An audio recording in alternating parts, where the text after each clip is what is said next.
जी sir, सबसे पहले आपका परिचय। जी नमस्कार उदयपुर। मैं डॉक्टर विक्रम मेनारिया। मेरी प्रारंभिक जो स्कूलिंग हुई है वह राष्ट्रीय स्वयंसेवक संघ से जुड़ा हुआ संगठन है विद्या भारती।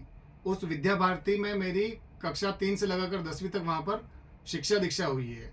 और यूँ कहूँ तो जो योग का जो प्रारंभिक शिक्षण है वह उसी विद्यालय में रहते हुए मेरा प्रारंभ हुआ था। क्योंकि विद्या भारती के जो जितने भी स्कूल्स हैं उन स्कूल में दूसरे जो स्कूल है उनमें यह विशेषता है कि वहाँ पर न केवल आपके पढ़ाई से रिलेटेड तो बातें होती है, उसके अलावा भी आपका आध्यात्मिक स्तर, आपका मानसिक स्तर, शारीरिक, बौद्धिक, सारे ही लेवल पे। और वो स्कूल एकमात्र स्कूल पूरे देश भर में ऐसा है जो सारे ही लेवल पर वो उनके बच्चों को तैयार करता है। तो यूं कहें तो भाई मेरी योग का जो प्रारंभिक शिक्षण था वह विद्या भारती से ही प्रारंभ हुआ है। और राष्ट्रीय स्वयंसेवक संघ का इसमें बहुत बहुत योगदान है। उसके बाद यूं तो जैसे मैंने बैचलर ऑफ बिजनेस मैनेजमेंट किया था, मैंने अपने मास कम्युनिकेशन में भी डिप्लोमा किया हुआ है। और मास्टर्स में मैंने एमबीए किया हुआ है। और फिर अभी मैंने हाल ही 1 वर्ष पूर्व इसमें योग में मास्टर्स किया हुआ है। ओके। और 2015 में मैंने आरोग्य मंदिर गोरखपुर, जो वन ऑफ फेमस नेचुरोपैथी और योग का सेंटर है, महात्मा गांधी जी के समय में साथ में रहे हुए हैं विट्ठल दास जी मोदी, उनके द्वारा संस्थापित वह संस्थान है।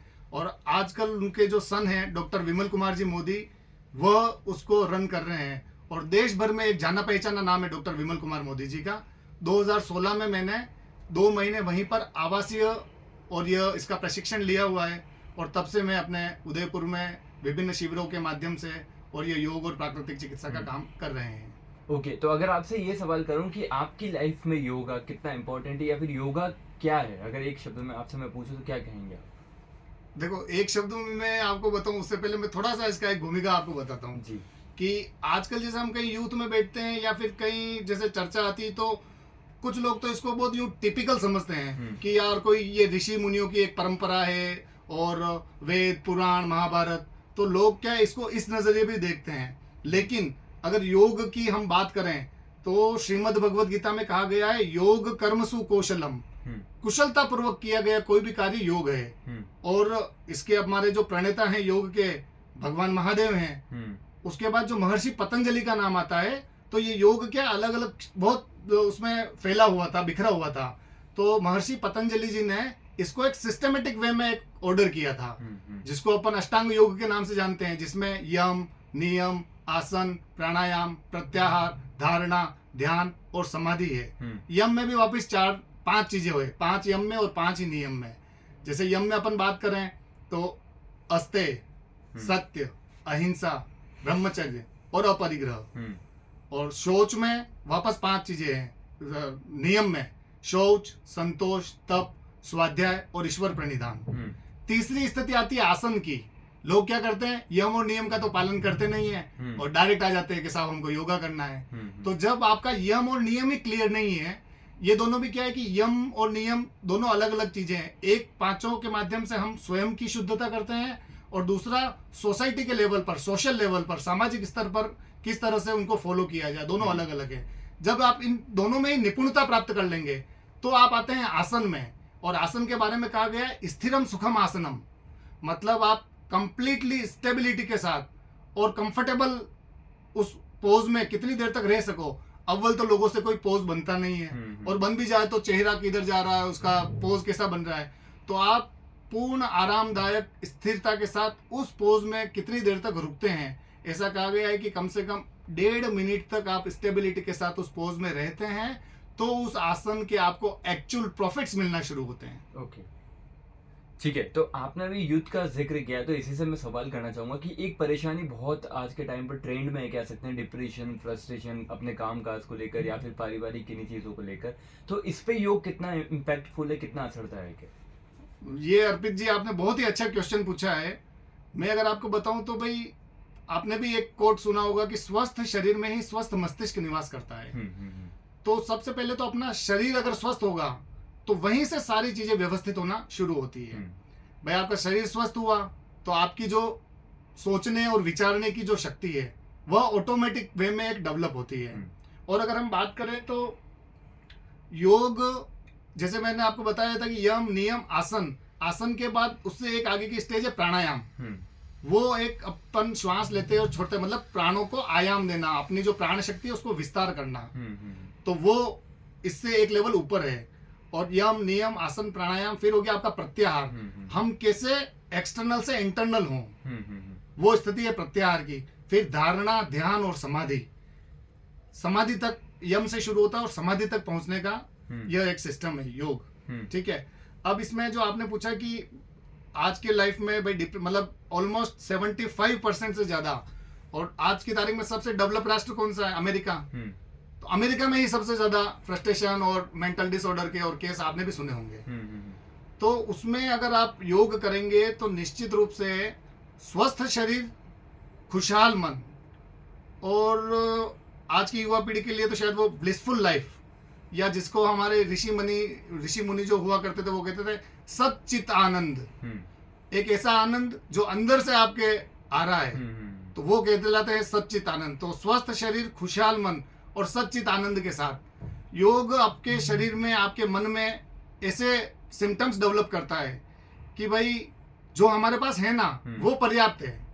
भाई कितनी बार क्या होता है कि भाई हमारे पास तो साहब गाड़ी अल्टो है और पड़ोसी के पास स्विफ्ट डिजायर है, तो वो उस अल्टो का तो मजा ले नहीं सकता है, वो स्विफ्ट डिजायर नहीं है, उस परेशानियों में रहता है।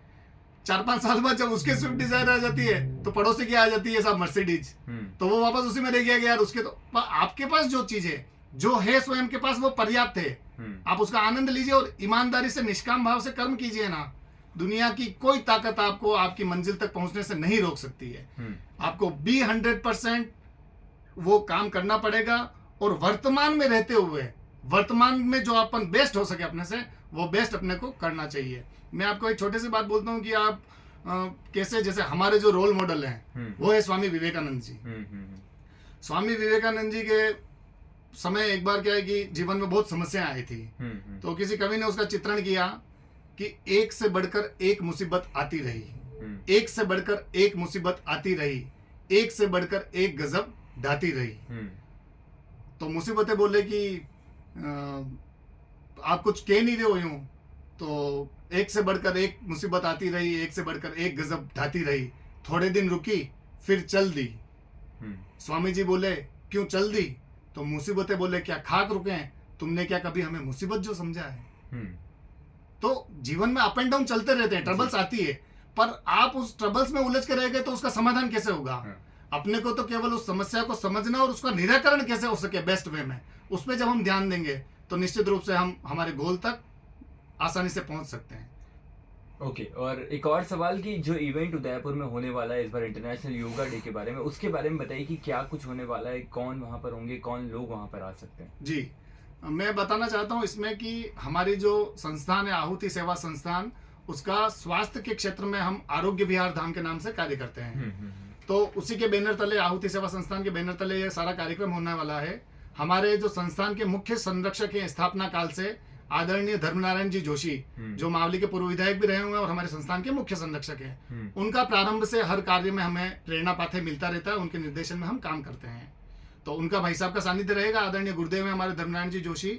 इसमें जो विशेष रूप से मुख्य वक्ता के नाते हमारे मध्य में रहने वाले हैं, वो Indo American yoga institute USA के फाउंडर हैं, और जस्टिस फॉर ऑल, अमेरिका में बहुत सारे इंडियंस जो मासूम है, उन्होंने कोई अपराध नहीं किया है, और कुछ अमेरिकन भी जो वहां की जेलों में कैद हैं, तो उनकी वो पैरवी करते हैं विदाउट एनी कॉस्ट।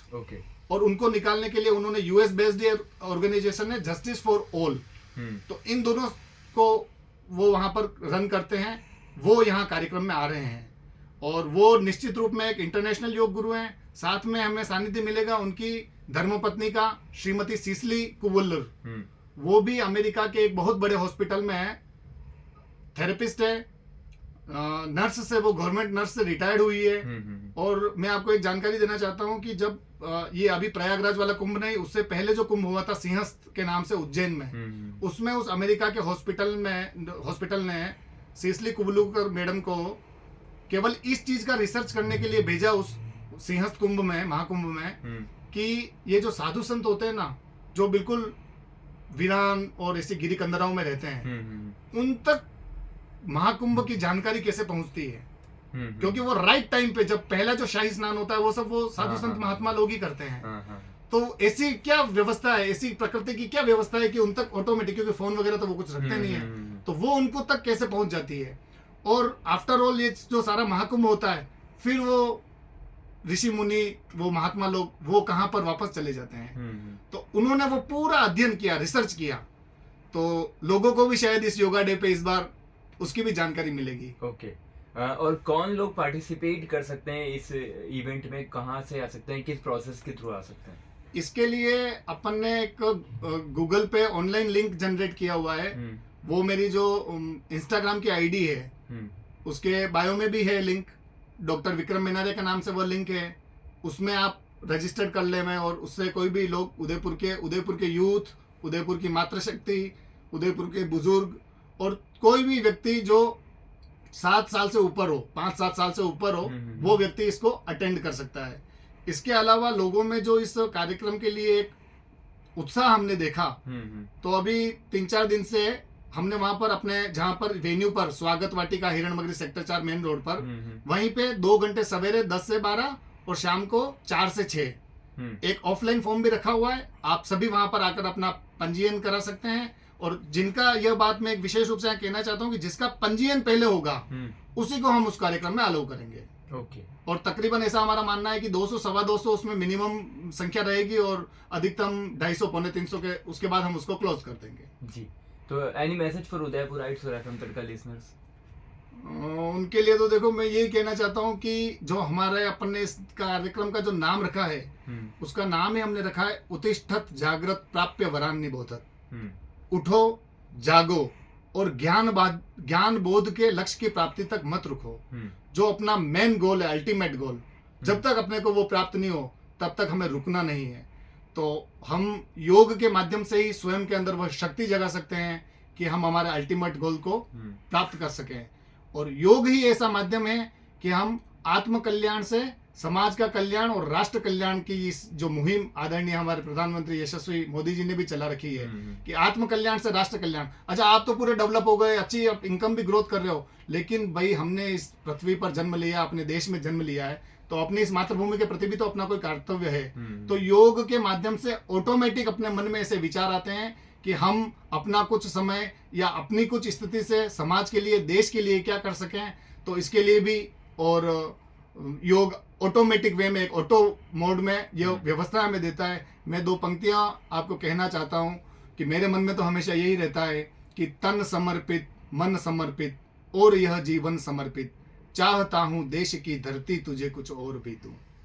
और अंत में सभी की मंगल कामना करते हुए हम आपसे समापन का और आज्ञा लेना चाहेंगे कि सर्वे भवन्तु सुखिनः, सर्वे सन्तु निरामया, सर्वे भद्राणि पश्यन्तु, मा कश्चित् दुःखभाग् भवेत्। ओम शांति शांति।